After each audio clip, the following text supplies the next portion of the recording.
So, good evening, everyone. Venerable Children is still traveling in Europe, so tonight we'll continue with our review on the perfection of concentration. So, let's take a moment to settle in to our seats and our bodies as we set a motivation to guide our time together.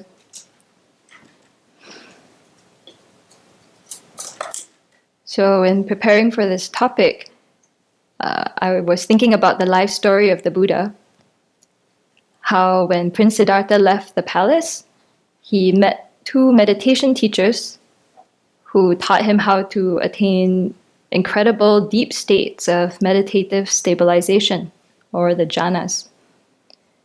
And even though he had great skill and facility in doing this, up to the point where these teachers said, please come and lead the community with me, Siddhartha was very clear that this was not the path to liberation. He knew that this would not lead to full awakening. And so he did not take up the request of these teachers. He politely declined and said, I have to keep searching for the true path. And as the story goes, he went on his way, he tried ascetic practice, found that didn't work too.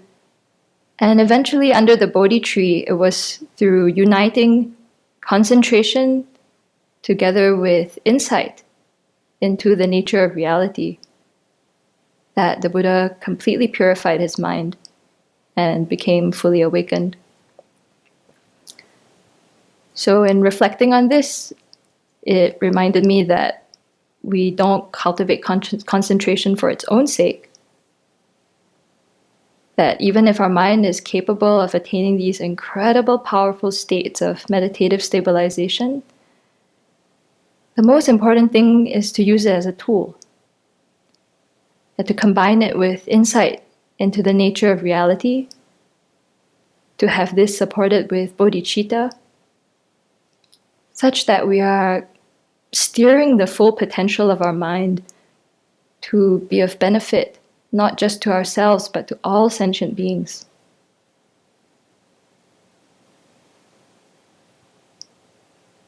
So with this broad view in mind, knowing where the practice of concentration lies on this path that we're working towards,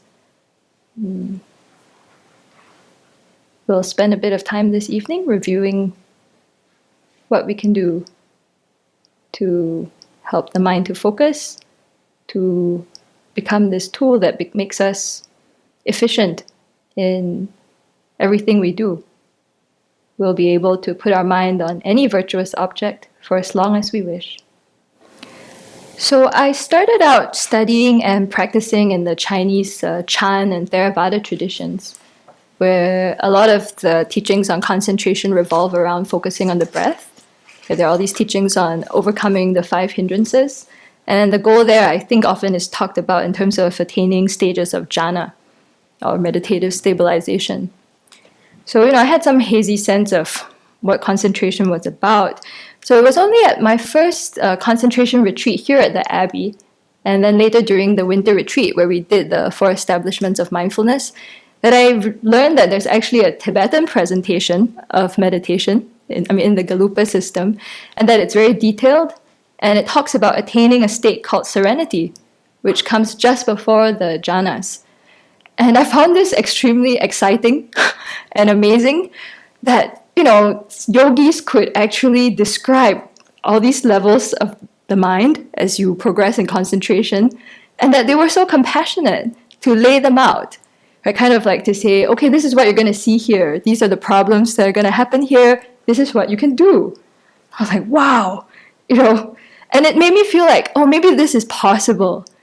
Yeah, in some corner of my mind. I always thought, jhana, you have to be in the forest for how long? People have to serve your retreat, or, I just thought this. And then looking at my own very dull, hazy, unconcentrated mind, I was like, forget it, it's not going to happen.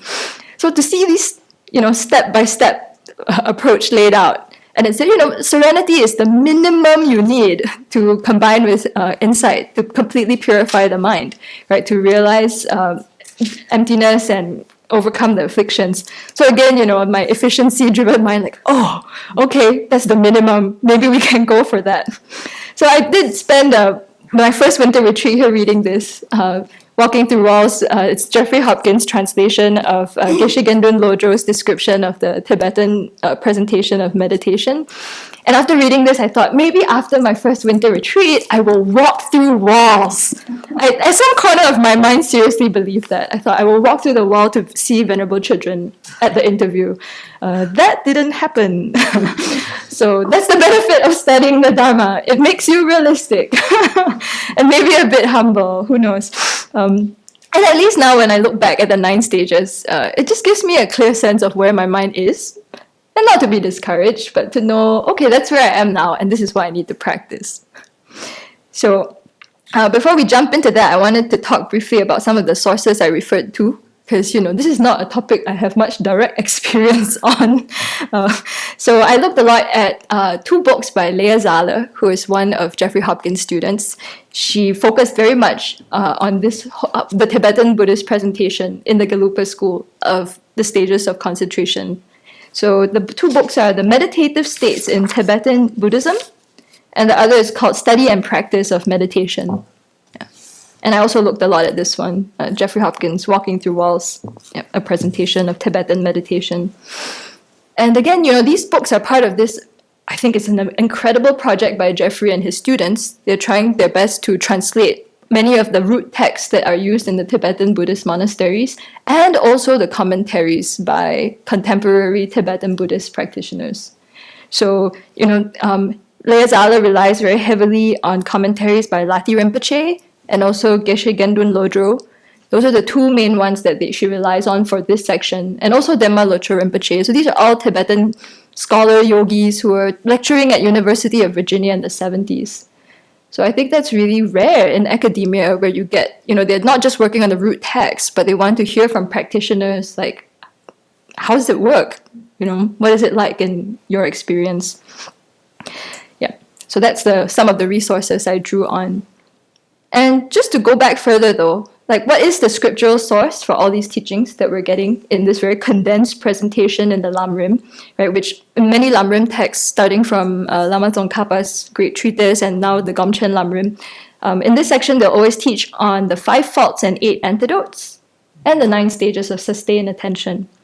So according to Leah Zahler, she points out that actually in Atisha's Lamp for the Path to Enlightenment, which is the model for all these Lamrim texts, he actually doesn't talk very much about the attainment of serenity. And it was his later followers in what is called the textual lineage of the Kadampa school who brought these sets of teachings together from various scriptures and synthesized them. So the scriptures that are drawn on, first, the 5 faults and 8 antidotes come from Maitreya's discrimination of the middle way and the extremes. And the context there is Maitreya is explaining how a practitioner meditates on the 4 truths for the Aryas. And the 9 stages of sustained attention are mentioned in Asanga's Grounds of Hearers and Summary of Manifest Knowledge, where he talks about them in terms of stopping the faults that come up.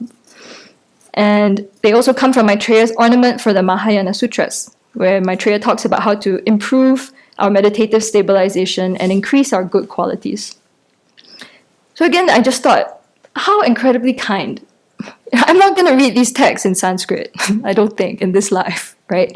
But these Tibetan masters have translated them, practiced them, and found a way to synthesize them in their various textbooks. So we kind of have the pith that we can try and put into practice. And Geshe Gendun Lodro says, why do we present these 2 together? He says, anyone who abandons the 5 faults and cultivates the 8 antidotes will pass through the 9 stages of sustained attention. And then the other is true as well. If you want to pass through those 9 stages, then you have to abandon the 5 faults and cultivate the 8 antidotes. So it seems like they go hand in hand. So I know Venerable first taught the 5 and the 8, and then the 9 stages. That's one way of presenting it. And in Geshe Gendun Lodro's presentation, he does them side by side. So, there are many ways to look at this material. You can see what works for you. And because, to be honest, this material can seem very theoretical or dry sometimes. It's like, I don't really know what you're talking about. I don't have direct experience from stage 4 onwards, or maybe even 3. We'll look at that together. Again, I want to just appreciate how the Tibetan masters were very creative, because one of the key ways of teaching this is there's this very famous tanka of the 9 stages of sustained attention. And so that's one of the teaching aids we'll look at today. I can imagine maybe they did this for the monks. There are a lot of young monks, trying to teach this material, or nuns too, and they're all like, what's going on? So you have this great tanka that shows the whole process in terms of symbols. So I made this worksheet that we are gonna try out. So it's showing the illustrations of all the different stages. It's been sent out to people online as well. I think it's also on Facebook. So we'll take a couple of minutes. I don't know if we have pens. Maybe someone can help me with the pen distribution if we need it. And we'll just... We have a small stand for it, not a big blue. Oh, don't worry. I have the answer key here, so you can't see it now. So we'll just spend a couple of minutes and try and figure out what order these images go in. And they represent the 9 stages of sustained attention. And one of them is what happens after that. So just give it a try. So what did people have for stage 1, the very first one? Which diagram? I. Yeah, out of control, right. No, that's not the name of the stage. It is placing the mind. So usually in the tankas, and it's not actually in this one, there's a house next to the monk. Yeah, it shows actually a monk leaving a house, stepping onto a path, and crossing a bridge. Right? And the monk is chasing after an elephant, and the elephant is following a monkey. Yeah, so that's usually the depiction of stage 1. So the monk here, who do you think he represents? Meditator. Yeah, the meditator. And it's the first time us, as the meditator, are withdrawing our mind from external objects. So I think that's represented by the house. Yeah, and turning the mind towards something internal. And in the meditator's hands are 2 items. Right, there's a rope representing, any guesses? Yes, mindfulness. And the hook. Introspective awareness, yeah. So those are 2 tools. Are they of any use right now? Not really. Because we're running after an elephant that represents Ignorance. the mind. Yeah, the mind itself is represented here by the elephant. So why do you think they chose the elephant to symbolize the mind? Any thoughts? It's powerful. Yeah, it's really powerful, right? But right now, it's uncontrolled. Yeah, so they said a wild elephant is dangerous to all animals. The untamed mind causes all suffering. But when the elephant is tamed, apparently it obeys its master better than any animal. It can perform any action, however difficult. Yeah, so we're chasing after a very powerful, trying to tame a very powerful object to achieve our purposes. And this elephant is led by a monkey. Any thoughts what the monkey might represent? Yeah, it's called scattering. Yeah. So it's going to any kind of object, just whatever is outside of it. Can be virtuous, can be non-virtuous, it's just not on the object. Yeah. So this stage, it said, is attained through what's called the power of hearing. It's the first of the 6 powers, which are the 6 capacities that we as meditators need to attain serenity. And it's through hearing or reading teachings about how to place the mind on the object that we start to identify this object. And for me, when I heard that, it just reminds me of how important it is for us to study before we engage in long periods of meditation. I mean, otherwise you don't even know what the object is. Yeah, so Venerable pointed that out. If us as beginners, we pick very difficult objects like emptiness or the mind itself, we won't even reach stage 1. Yeah, it's like, oh, can't find it. Right. And also, if we study and we consult with our teacher, they may choose an object that helps with afflictions that we're trying to work with. So this first stage is just about identifying the object. You've turned away from the external distractions of the world. You're trying your best to keep the mind there. And at this stage, the object is not clear. The mind is filled with a lot of discursive thought. And Geshe Gendun Lodro actually says, what appears is not the object of meditation, but other types of conceptions. But he says it's not that there's more distraction than usual, it's that we are identifying the distraction for the first time. Yeah. So I thought that was a very kind way to think about it. You know, sometimes we sit and you're like, oh, my mind, it's hopeless. It's like, no, you're starting to hear the noise for the first time. This is normal. And Lati Rinpoche, for people who like numbers and things, he says the mind stays on the object for as long as it takes to count 21 breaths. That is the performance indicator. You can see for yourself if that's the case. In that tanka, you don't see this, but often at this first stage, there's a huge flame. You'll see the flame along the way too. Any thoughts on what it could represent? Desire. Nope. Other ideas? Wisdom. Anger. Wisdom, anger, Energy. energy. Yeah, that's close. Yeah, energy. So here the fire helps us to see what's going on with the 4 types of mental engagement, which is how the mind's relating to the object. Yeah. So here at this stage, you need a lot of effort. I mean, specifically, it refers to effort here, the fire. So you'll notice the flame starts to die down as we go along this the tanka. So at this stage, huge flame. Yeah, it's called effortful engagement. That's how our mind is relating to the object.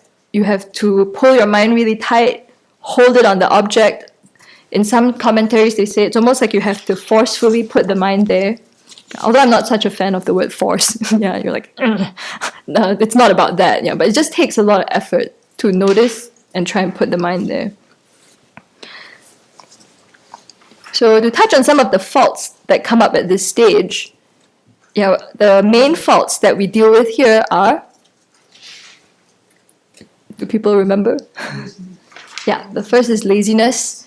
Yeah, and the other is forgetting the instruction. So those are the main things we have to deal with at the first 2 up to 3 stages. Yeah. So it said that at this stage, our job really is to learn to identify laziness and actually apply the antidotes. And when we talk about laziness here, it's specific to cultivating concentration. Not just, laziness in general, that can apply to many of the virtuous things that we do, but here specific to cultivating concentration. So do we remember the 3 types of laziness that can come up? Procrastination. Yeah, procrastination, often the first one. They call it laziness of neutral activities also. So like the example given in this context is like you're meditating and you decide you have to get up and sew.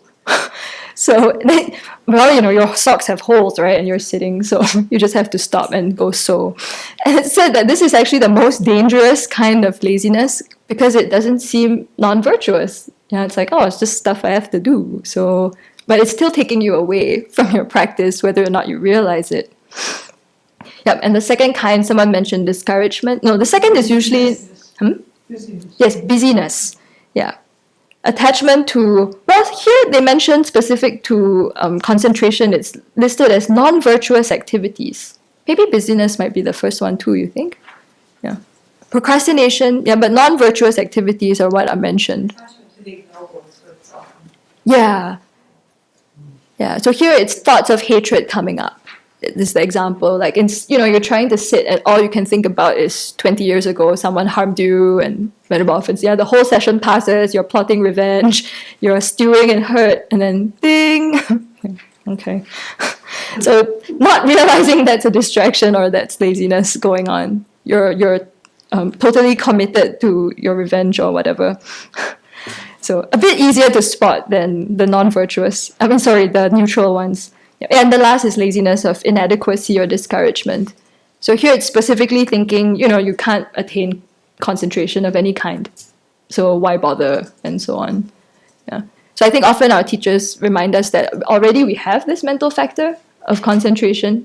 All of us do. We are able to concentrate on some things. It's just not necessarily within our control at this stage. So we practice. And out of the 8 antidotes, 4 of them deal with laziness, which shows you how important and difficult it is to overcome this one. Do we remember the antidotes to laziness here? Faith. Yeah, the first is faith or confidence.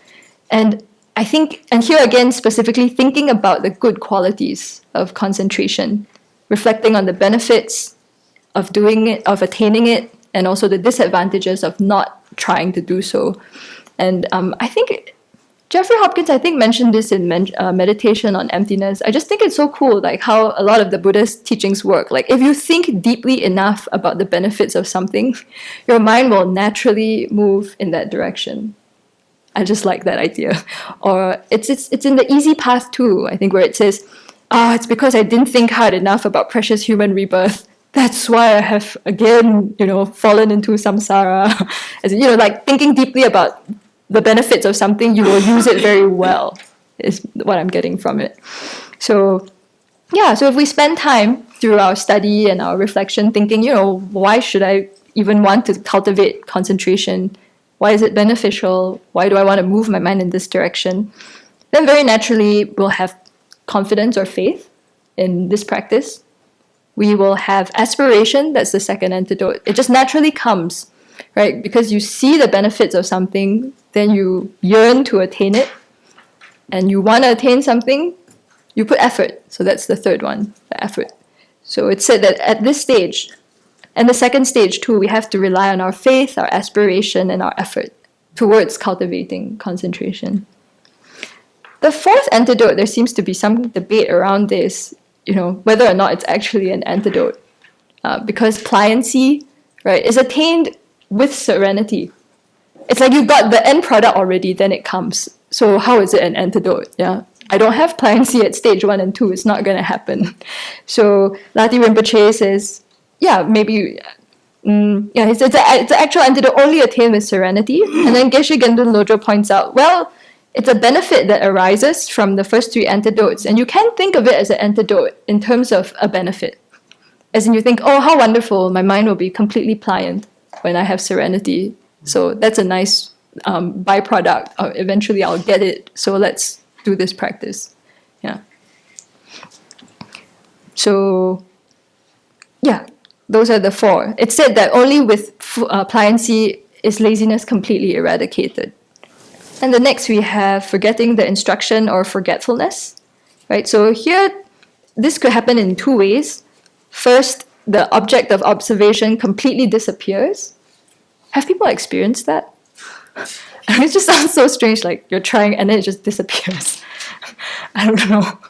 No? Yes? Well, you notice it a little while later. Maybe it's too late. I was like thinking then the Buddha's body just goes. Right? The other one I feel happens more often, the mind goes dark. Yeah, it's something like laxity. Suddenly it's like, right, very heavy, and then very quickly you're like, so that's one way it manifests. And the other is you're just distracted to another object. So that's more like agitation. Yeah. So all this happens at the first few stages. And the antidote to this is? Not yet. Mindfulness. Yeah, mindfulness. And Venerable was careful here to point out that here we're not talking about mindfulness the way it's popularly known, right? Like as bare awareness. You're kind of just paying attention to sensations or whatever. Here we are mindful of the meditation object. We've studied, we know what we're looking for, and we are mindful of that object. So we're bringing the mind back to it and trying our best to hold the mind on that object. So the third of the faults corresponds to what Venerable Tapa was mentioning. And I want to talk about it here briefly, even though it only really comes up for us much later in the path. So that's the failure to identify laxity and agitation.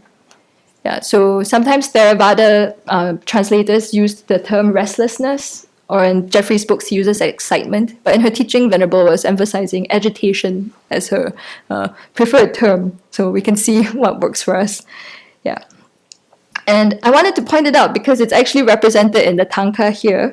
The dark color of the elephant is what represents laxity. Right? So it's the internal distraction that destroys the intensity of clarity when our mind is concentrated. And the dark color of the monkey represents agitation, which is the mind moving to objects of desire. And I just thought that was so clever because if you see the color tankas, the dark color, the elephant's gray and the monkey's brown, which is their normal color. right? So you don't even notice that it's a problem. Laxity and agitation is like, yeah, it's just part of my you don't even notice it at this stage. It's just how my mind is. That's the color of elephants. That's the color of monkeys. Yeah. So yeah, later on, then the meditator starts to see, this is actually taking me away from my goal. So yes, the antidote here is introspective awareness. But we'll talk more about that later. Okay, so that's stage 1. A lot going on.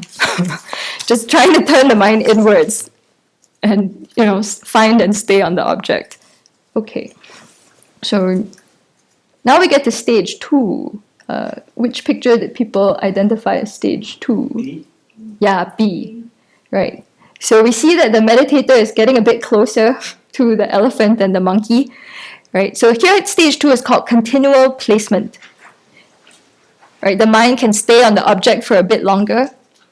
Lati Rinpoche says, the mind can stay on the object for as long as it takes to recite one mala of Om Mani Padme Hum at a normal speed. Bracket, about 1.5 minutes. So you can go time yourself. Yeah. But the point here, I think, is that we can actually start to see when we're distracted and when we're on the object. That in itself is a powerful insight. We're not so carried away all the time. So you see that on the head of the elephant and the monkey, there's a little white spot, right, showing that there's a slight reduction in laxity and agitation. We're starting to get the hang of this a bit. But the monkey's still leading the elephant by the nose, as you can see. And along the way, you'll see these objects, which are meant to represent sense objects. So in the second picture, you see above the monk, there's 2, funny-looking ball-like things. That's fruit, I think. And then there's a huge cord next to him that's ribbon or cloth. Yeah. Any thoughts on what that might represent? Yeah, they're all objects of attachment. Yeah, and then Venerable Seppo is saying, the cloth is tactile objects, tactile senses. And the fruit, what do you think? Taste. Yeah, objects of taste. Yeah. So I don't know if there's significance in the placement of the objects. You'll see they keep coming up, right? But it's basically saying that at these stages, that's what the mind is being pulled towards, all the sense objects. That's what the monkey is leading the elephant to go towards. Yeah. So at this second stage, the meditator has attained the power of reflection. That's what we've generated. We've not only heard the teachings and identified the object, we've thought repeatedly about the teachings, and through our repeated reflection, we can stabilize the mind for a short while. But we're still struggling with laziness, forgetfulness, and you'll see the size of the fire is still pretty big, so quite a lot of effort still required at this stage. Okay, so now we go to stage 3. What picture did people identify? H. Yeah. So good news, right? H. The meditator has the rope around the elephant's neck. Hooray, hooray. So this is showing that the meditator has generated the power of mindfulness. Yeah, the rope of mindfulness is finally around the mind. And here we can recognize distraction once it happens, and we can put our mind back on the object. And now we have a rabbit. Yeah, we'll talk about the rabbit. Yeah, new problems come up. But it's very cool, cute. You see that. So there are these little round things above the monkey, right? So those are symbols, CYMBALS. What do you think they represent?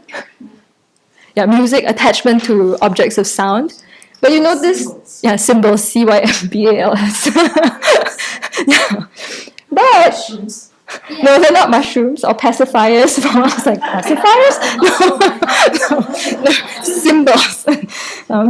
So you notice all the animals, even though there's a rabbit, are looking away from the symbols. Yeah.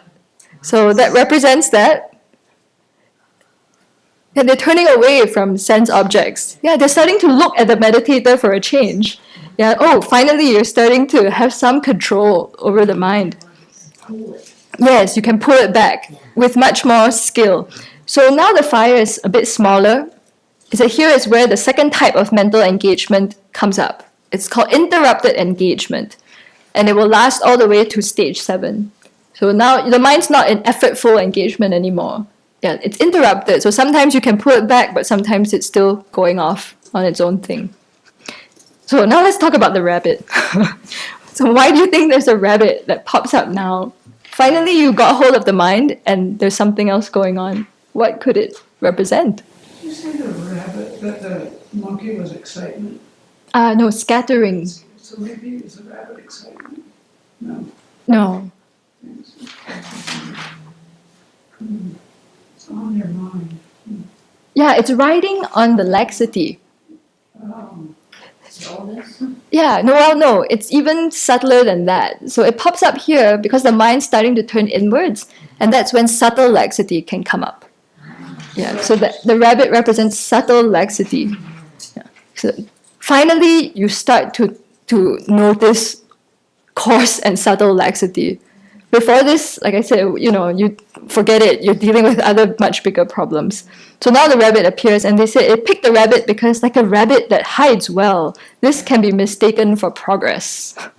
So stage 3 seems to be one that is fraught with, you got somewhere and now a lot of problems come up.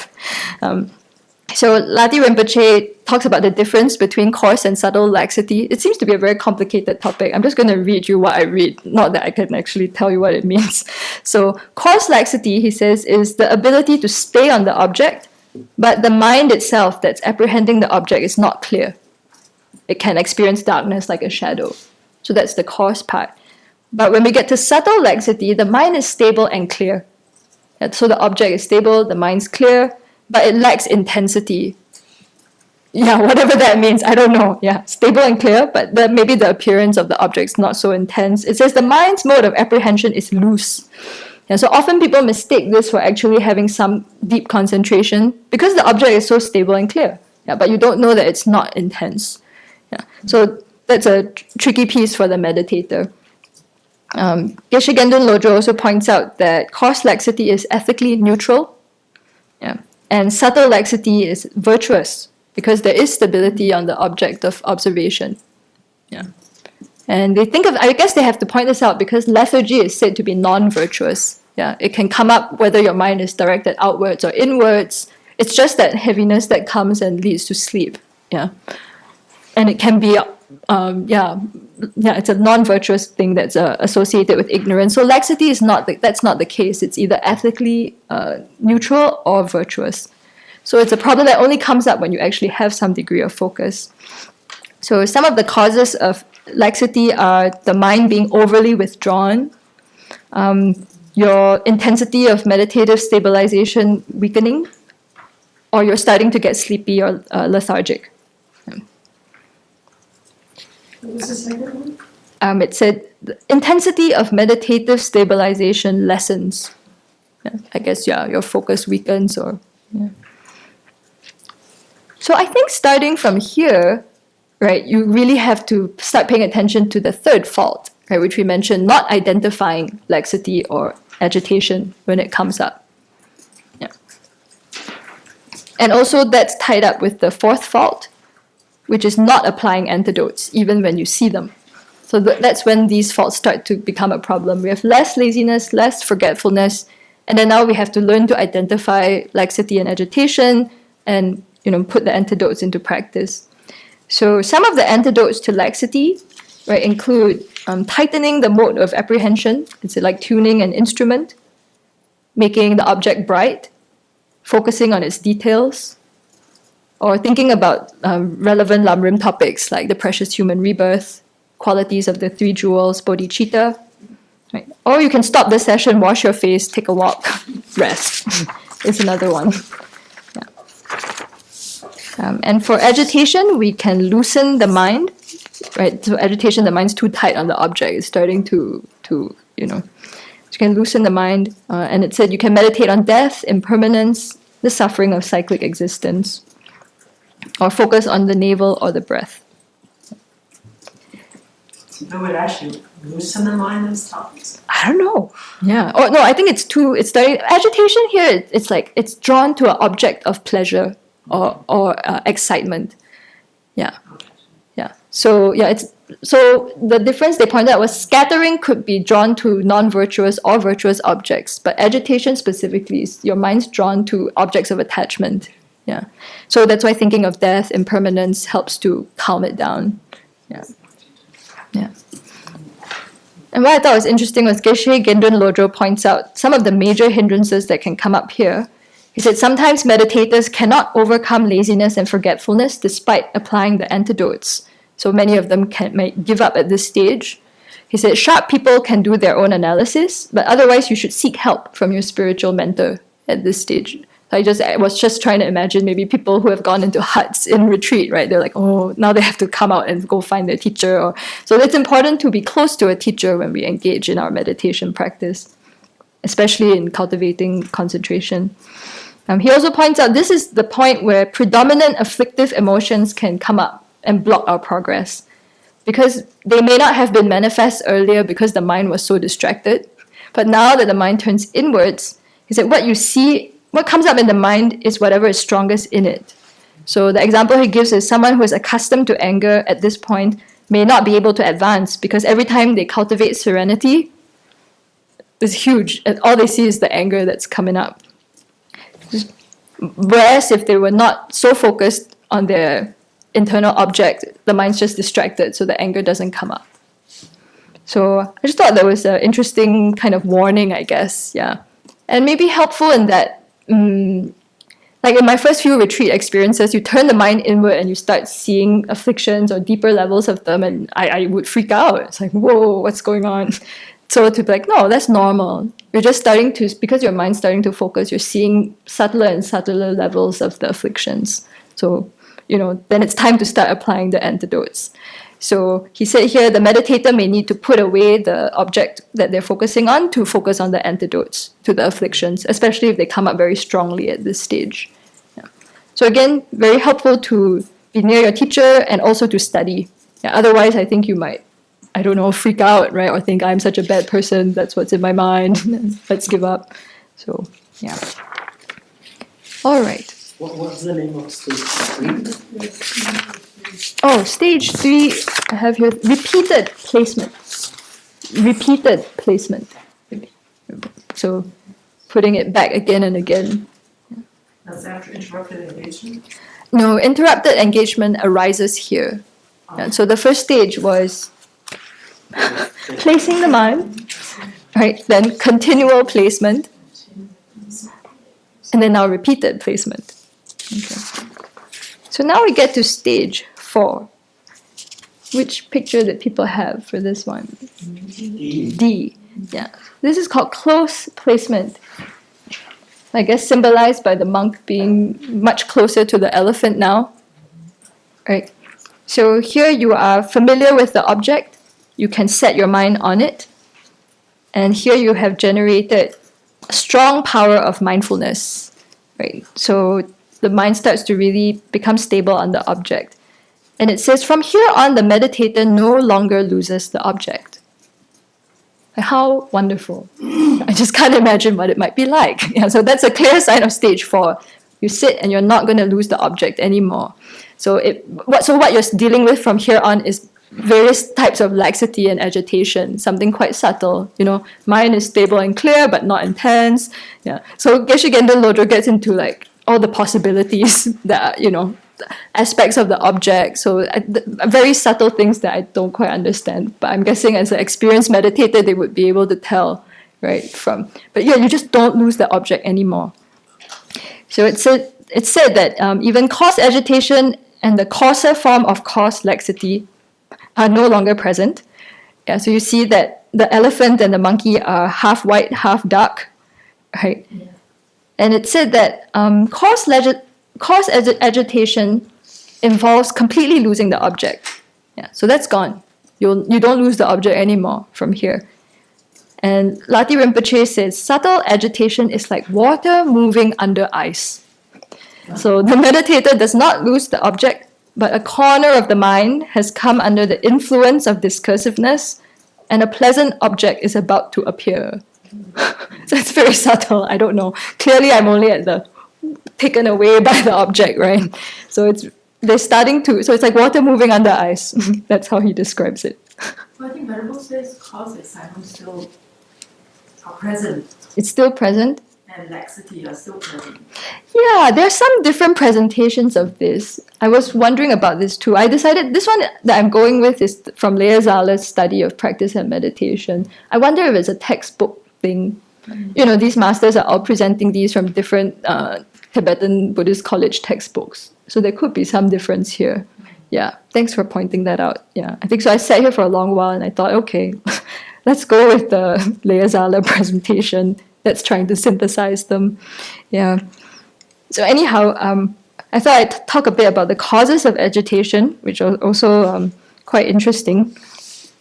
He points out that agitation can be caused by haughtiness, which is a heightening of the mind within an attachment to one's own qualities. So examples of these qualities include we can start to get haughty about our class or social status, our body, and the trickiest one for the meditator is getting haughty about having heard a great deal or being capable of engaging in a lot of thought. So he said this is risky because you have to study a lot to meditate. And then as you are meditating and you reflect on scripture as an antidote, you start to think, I know so much. Wow.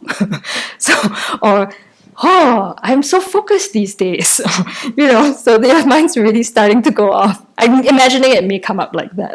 That's the example given. It may arise when meditating on scripture as an antidote.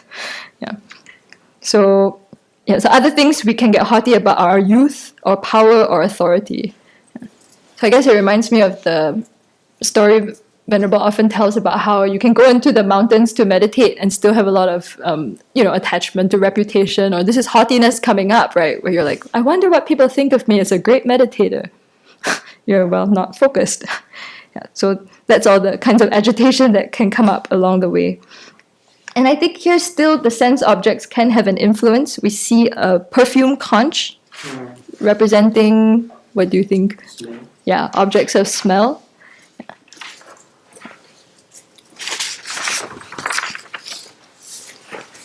Okay. Then now we come to stage 5.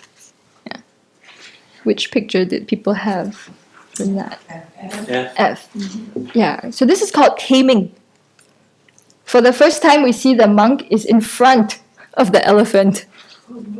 Taming. Taming. The monkey is behind, so we know who's in charge now. So here the mind is disciplined and tamed. It can stay on the object almost continuously. And the monkey is now behind the elephant, right? Following the meditator. And all the animals are looking at the meditator now. So you notice that the meditator has a hook on the elephant's head. So what does that tell us? Introspective awareness. Yeah, so here that's where the meditator has generated the fourth power of introspective awareness. So I think you start to get a lot of facility with identifying, when's laxity coming up, when's agitation coming up. Yeah, so he has the hook firmly on the elephant's trunk. And it's said here that the most obvious feature of this stage is the great danger of subtle laxity. So starting from the fourth stage onwards, the mind becomes very withdrawn, and that can be one cause of laxity. So you don't see that in this tanka, but in many of them, they'll show a white monkey on a tree that's climbing trying to reach for fruit, but facing away from the path. Yeah. So I'll send around a color tanka after this, but that's not here. But this white monkey climbing a tree away from the path symbolizes subtle laxity in the form of virtuous thoughts that can come up but are not the actual object of meditation. So the example given is you are focusing on the Buddha's body and then thoughts of love and compassion arise. Yeah, but that's not the object. But again, we can be very taken by these thoughts or feel a lot of joy at that, but you're off the object. Yeah. So it's said that you pass from stage 5 to 6 within the same session. I'm guessing here you start to be able to sit for long periods with focus. Yeah. So that was taming. So now at 6, it's called pacifying. What did people have for pacifying? A. Yeah. So we see that the meditator doesn't even have to look at the elephant anymore, right? The monk's right in front, leading them along. Right? So it's said that at this stage, all dislike for meditative stabilization is overcome, and the meditator is completely certain that distractions should be eliminated. Yeah. So here we see a mirror. I think that's a mirror above the elephant, which represents Visual. objects of sight. Yeah. So they're turning away from all these sense objects. And it said that at this stage, it's very easy for the meditator to apply introspective awareness. So it doesn't even need to put the hook on the elephant anymore, but those tools are still there. Yeah. Anytime they're needed, he's still holding on to the elephant with the rope. And you notice someone is gone. Yeah, the rabbit's gone. So it said that you may have overcorrected for subtle laxity in the last stage. Yeah, so the rabbit's gone, no more subtle laxity. Yeah, it doesn't come up anymore. Yeah. But if you've overcorrected for it, there is great danger of subtle agitation. Yeah. The mind can be overly heightened. Yeah. What's the darkness of the rabbit symbolized then? I don't know. It didn't say. Yeah. Maybe just to match the animals? I don't know. Yeah. Okay. So now we come to stage 7. What did people have for that? C. Yeah. So this is called thoroughly pacifying. And you notice the meditator is empty-handed. Yeah, he doesn't even have the rope or the hook anymore. So here it's called thoroughly pacifying because the mind is actually completely pacified. The meditator can stand behind the elephant. It allows the mind to rest naturally on the object. And you'll see that there's no more fire. Right? So no effort is needed at this stage to observe the object. So ironically, I guess, it said that you generate the 5th power here, the 5th power of effort. As in it's fully, I guess, you attain that power so you don't have to put so much effort anymore into... Like confidence. No, not quite. No, it's the actually having to, I guess, generate energy in the mind to put it on the object. Now it's become easy. Okay. Yeah. So it said that the power of effort will eliminate subtle auxiliary afflictions and discursive thought. It says subtle laxity and agitation can still arise, but it's very easy for the meditator to apply antidotes or to suppress them. Yeah. But at this stage, non-application of the antidote can still happen. Yeah. And one benefit of coming up to this stage is that your progress will actually affect your time outside of meditation. It said that the afflictions still arise, but the meditator very quickly applies antidotes to subdue them without getting involved. And there's some debate between the different schools, I think, about whether laziness can arise at this stage. So Lati Rinpoche says yes, because the laxity and agitation can still arise. So we see the monkey is still there, so agitation can still come up at a very subtle level, and the hind legs of the elephant are dark. So there's still a little bit of laxity that can come up. Yeah. So those can flower into laziness. But Geshe Gendun Lodro says, even though there's no clear boundary, he thinks there cannot be laziness at this stage because you have the power of mindfulness and introspection, and now you have the power of effort. So, I don't know. These are just some debates they have, I guess, about what's possible and what's not. Okay, then we go on to stage 8.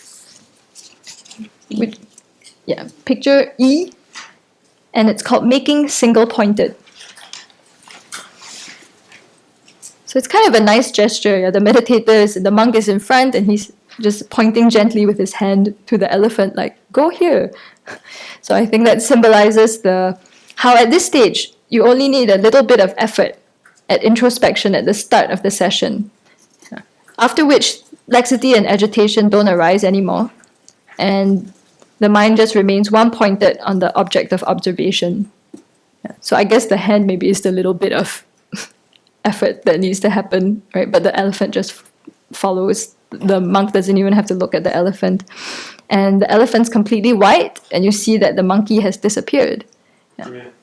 So, yeah, it says the power of effort is fulfilled here. Yeah. The elephant just comes and obeys. So from this stage onwards, it's said that you have uninterrupted engagement. Yeah, so you have that's how the mind's relating to the object. Yeah, at first with a lot of effort, right, effortful engagement, then interrupted engagement from stage 2 to 7, and then here at stage 8, it's uninterrupted. It says the mind just stays on the object through the power of effort without interruption from laxity or agitation. So it said that here's where the 5th fault can arise, which is over-application of the antidote. Yeah. Because you still need a bit of effort here at the start of the session. It said the meditator may not realize that laxity and agitation no longer come up. So you might apply an antidote when it's not needed. And they say a similitude of this fault can occur earlier. So for example, your meditation's actually going quite well, but you start to doubt whether, you just apply an antidote when you don't have to. That's the idea. Yeah. And apparently you can pass from stage 8 to stage 9 in a single session. So now we come to stage 9. Which picture do people have?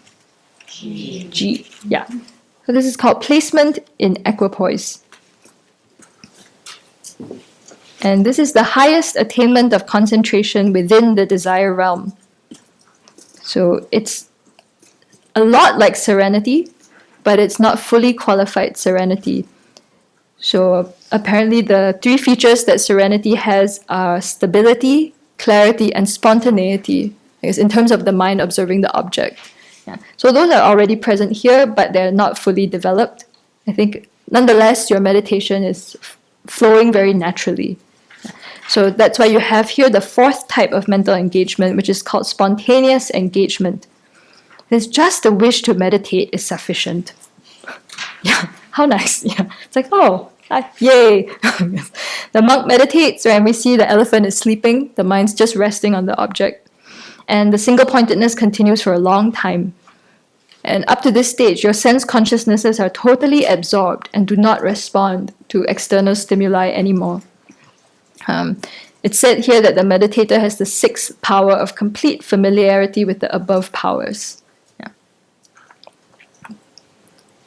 I don't know if people have read this before too, right? Like you used to wonder, like, wow, if your senses are so completely withdrawn, how do you know to stop the session?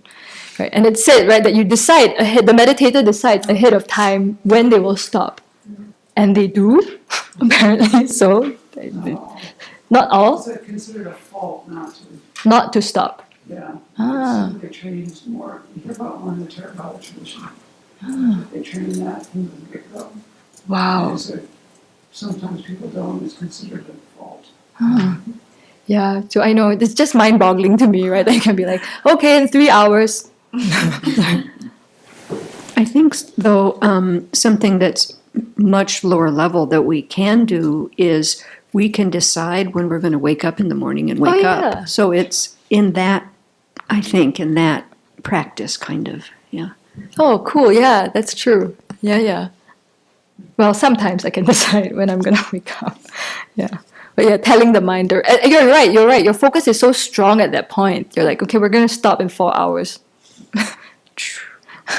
So, but this stage is not yet calm abiding because the meditator does not have special pliancy. So that's a feature that accompanies calm abiding. And we can see here in, diagram G, from the heart of the meditator, there's a little line coming out. Yeah, so that's leading towards the further stages after stage 9. Yeah. So which diagram do we have for that? What happens after stage 9? J. Yeah. So we see the flying monk.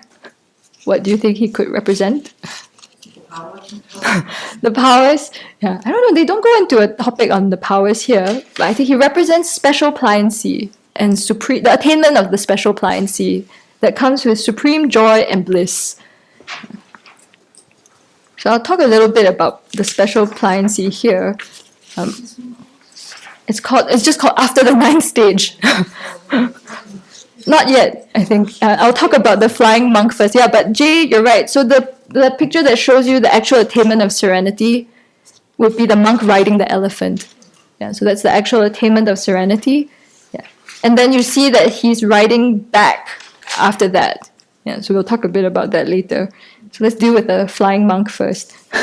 So apparently special pliancy is attained in stages.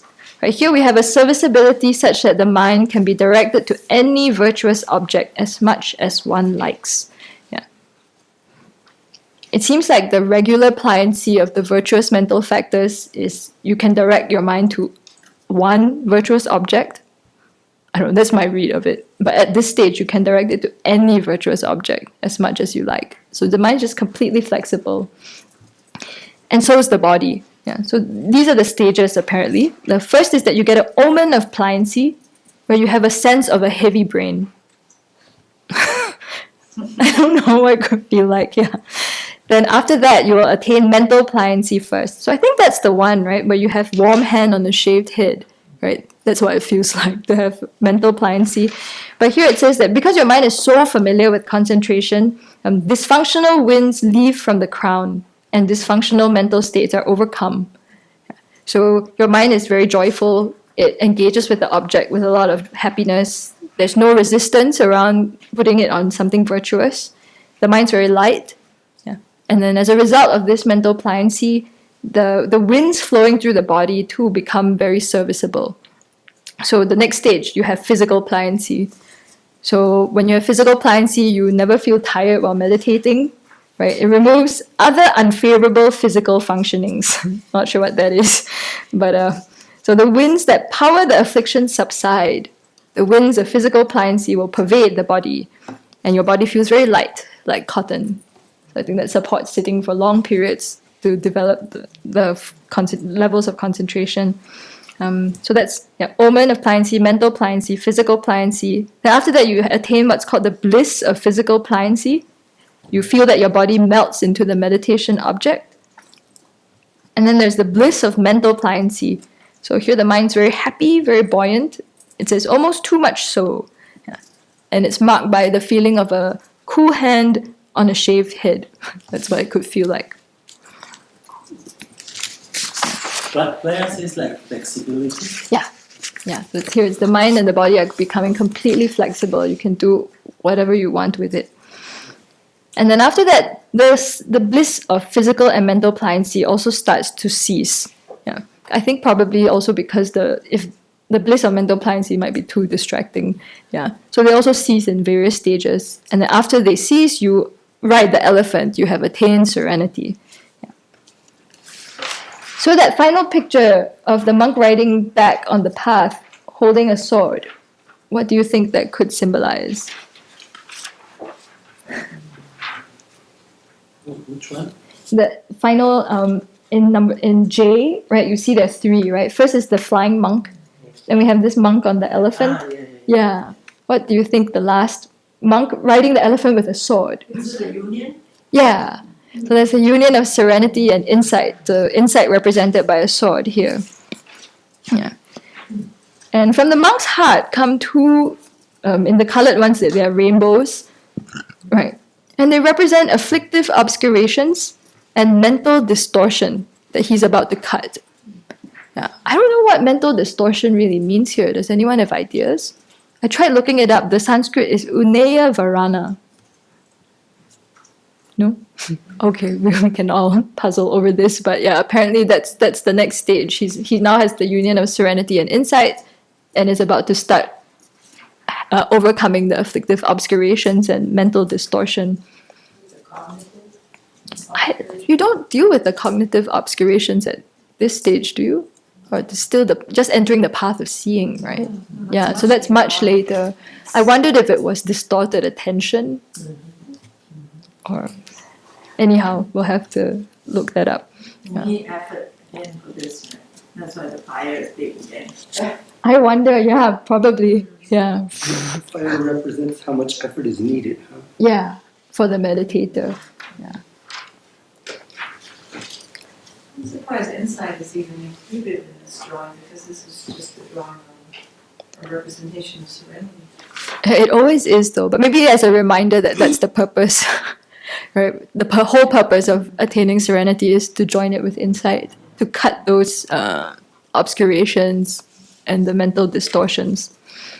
Yeah. So some signs of the attainment of serenity, just briefly to touch on them, they go through them in great detail in these texts. But here, your mind and body are completely flexible and serviceable. Right? You can immediately enter into meditative concentration. Your mind is very spacious. It abides firmly on the object. And there's a sense of great clarity.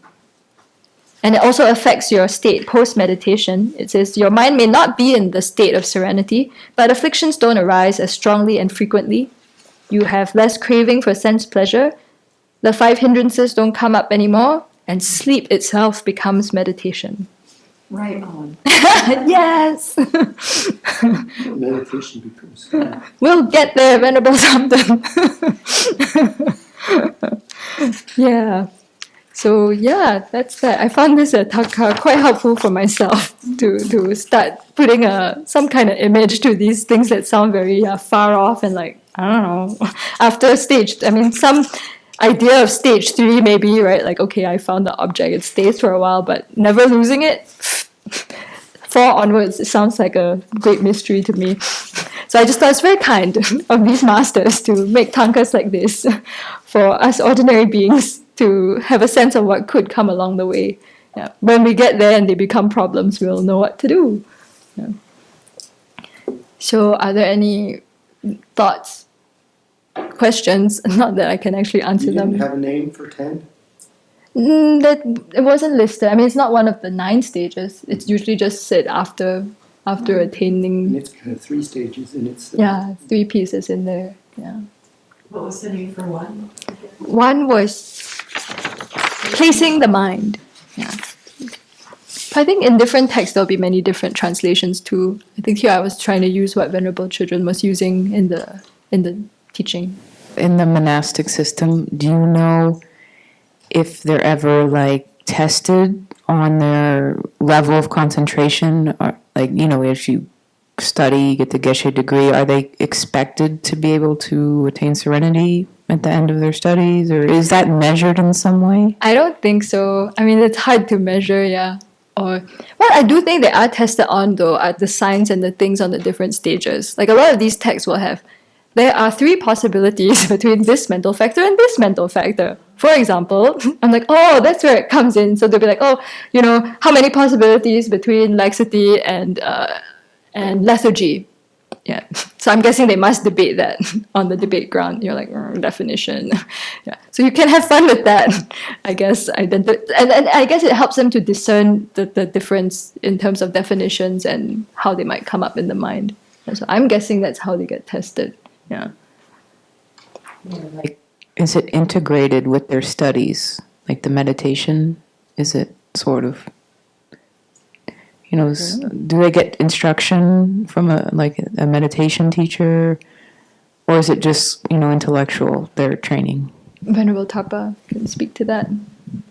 I read the book by George Dreyfus, where he talks about his monastic experience, and just maybe some other people could add in from people reading maybe Geshe Rapton's and Geshe Sopa's biographies. But my impression is that you focus on developing concentration after the study program, that you finish your program. People have teachers and take classes separate from those 5 great texts that they go over. Like there's other things taught that people go to, and they have their own teachers, and some of them are meditating teachers and might teach them that, but the main focus Venerable had mentioned before is after you finish. Then you go and you're supposed to do something with it while you're learning. But that's just, there's but people, I also heard Alan Wallace talk about this because he started this training, and then His Holiness had all the monks and all the monastics and others go to a Goenka course many years ago. This was decades ago. And Alan Wallace's own story was that he had been studying in the classical way, And he realized his mind from that course was just a complete wreck, and he wanted to spend more time meditating. And he talked to His Holiness, and he changed his whole course of his. He went back to studying, but he spent a lot of time then meditating. He kind of dropped out of the curriculum so he could meditate more with instruction. And then he went back to studies after that. So I think people have different paths. Yeah, I've also heard stories of people being advised by their teachers to shift from their studies and go into retreat if they have a special aptitude for that.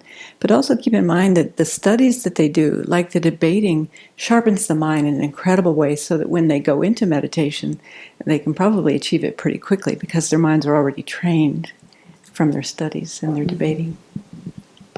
Yeah, I think I was early in studying the Lamrim. I remember being very surprised how in the Theravada or Chinese Chan tradition, less focus on the study, a lot more on breath, right? And that approach didn't necessarily work for me. Yeah, so I just thought it depends on the disposition too. I felt so appreciative, like I said, of this step by step. Like, okay, here are some stages. Here's what you'll see. Here's what you as a beginner need to work with. Like, I didn't know I was being lazy or that laziness was coming up. It's like, oh, that's the problem. Oh, here are some antidotes. Okay. Yeah. So that was helpful for my mind, I thought. And two, you'll see in Geshe Rabden's biography, he does tremendous amount of debate. They would meditate during puja, I guess, and only towards the later part of his life he would go and do a retreat in the mountains and on very specific topics like 3 principal aspects of the path, trying to gain direct realization of renunciation and bodhicitta and emptiness. Yeah, I think so. In the book, he says one of his greatest regrets is that his realizations of these topics is not stronger. Right, so they have some direct sense, I guess, like it's really shaping the mind. Yeah. I'm familiar with in the Sakya tradition some, at least how they train the Rinpoches, is they do a lot of 3-month deity retreats as they go along, even starting at young ages.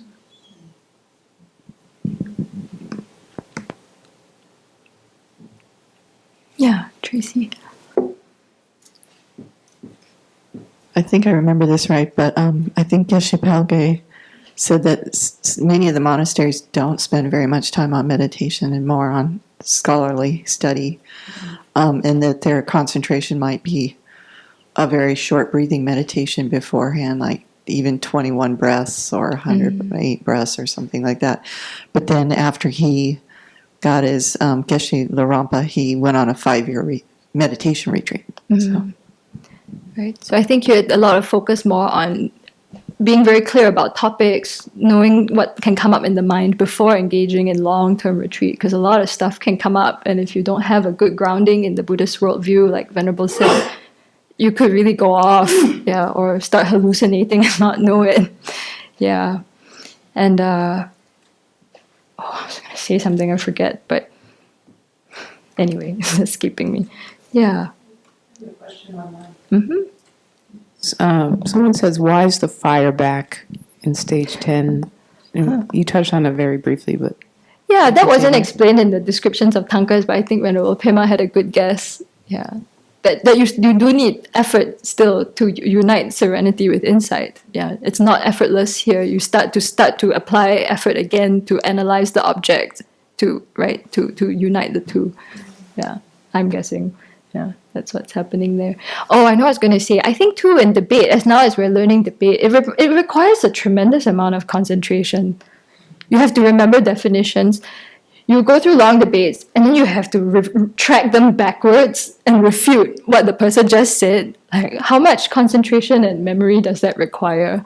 Yeah, and I think in a lot of the textual debates, I don't know if they actually debate like this. Like, you can't even find the subject. It's so long. It's like an Arya on the 5th stage of this attainment who has these features. That is the whole subject. And then you have the predicate and the... Like Bill McGee told us for some of these debates he was translating, they would just mark the subject in red. So they would even know what it was in Tibetan and where the rest of the syllogism was going. Yeah, so I can barely imagine. Yeah, long debates about what Aryas are experiencing, I guess. yeah, likewise for the different mental factors. Yeah. So we can see how these things fit together. I think if you ever met Geshe Sopa, it would kind of make sense, their whole program for some reason, because he's like a culmination of the Galupa program. And so if you think about how they start and what they're doing over the course of these years, and the mind doesn't change very fast. I don't know what he was like when he was younger. I've seen some video of him at different ages and pictures, but just, I don't know, if you think about what kind of person he turned into and what his mental capabilities were, you could talk to some of us here who met him in his last years. It was pretty phenomenal, and I think that was a product of this program and this way of study in this Galupa practice. And individual effort and meeting the right teacher and all that come into play as well. And I was just thinking I was reading the brief biography of Abbot of Sarah May College, right? Geshe Lobsang Tarchin, I think. And he says he was a terrible student at first. It was kind of comforting to read, like how he really was not engaged by the studies. He was like slated to become an administrator monk, like go with his teacher to handle finances and things like that. And it was through meeting a particular teacher. He met Pabongka Rinpoche. Yeah, and listened to the teachings on the Lamrim, and he was like, this is it. And he went back and started to get very serious, and he told his own teacher, I will get the Geshe degree, and everybody laughed at him, like, you? So that fired him up, and he actually found ways to get out of the administrative position so he could focus on his studies, and became very dedicated. And he said, at some point, the people who were mocking him were the ones coming to ask him for advice on the debate ground, like, should we be debating this topic today? And he was like, so it was like quite amazing to see. I mean, he was attributing it to the kindness of the teacher, that there was that good connection, and suddenly the seeds of Dharma ripened for him, and he was totally engaged, and that helped him with his practice. Yeah. Okay, I think we've used our time, and we can just take a moment to rejoice that we've had this opportunity to look at what our minds are capable of, and to appreciate just all the kindness of all our teachers, and going back to the Buddha and to all these Indian masters who describe the stages of meditation, the Tibetan masters who translated it, put it into practice, synthesized it, all the way down to all these great teachers we've been speaking of, who we have incredible good fortune to have some contact with. And of course to Venerable Children, who gives us these teachings again and again out of her great love and compassion for us.